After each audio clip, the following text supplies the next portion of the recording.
kind of knew that the stuff we were breathing couldn't have been good.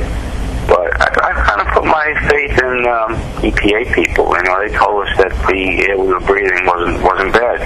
I've been diagnosed with all these illnesses, and I've been told by 6 different doctors that I could never perform the duties of police officer again. I've been before the NYPD medical board 5 times, and I've been denied 5 times. And this is something that's going on not just with me, but this is going on with hundreds, if not thousands, of other police officers. It doesn't stop.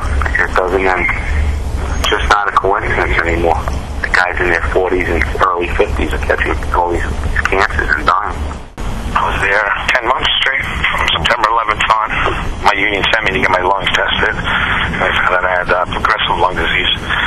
So I have, actually they have me listed as the lungs of an 86-year-old right now. One of my lungs encased in glass, so they call it progressive lung disease. No air will come in and out of my lung. I have so much glass particles in my lung, and then my body fights the glass particles, which it's almost like a petrified lung.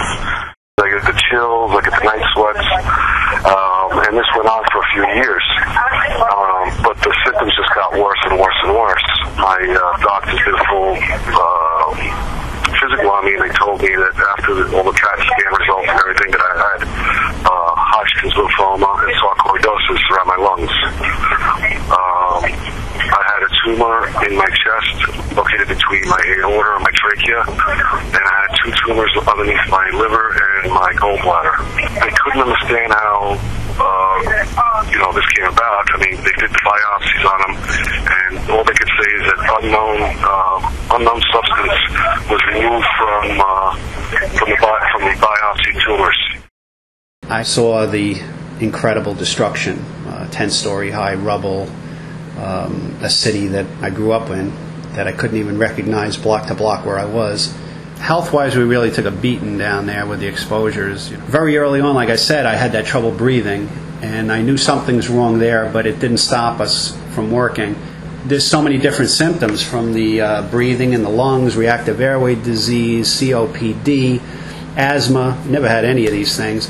And I can't even remember all the different pills. That's part of the thing. You have memory loss and sinus infections. I'm on all different antibiotics all the time. To me, the guys who served at Ground Zero, these first responders from all over the country, performed heroic acts, in their own regard, the ones who survived.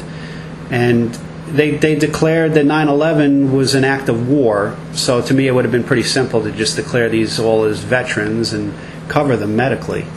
But for some reason, that never happened. Our life is being accelerated to death much faster than the average person. We have a finite amount of time here, and the records show how fast we're losing guys. There are more people that will die from the exposures that they got at 9/11 in the aftermath than died that day.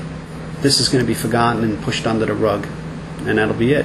And maybe that's the way people want it. It's inconvenient for them, to remember, but not while we're here. People will forget.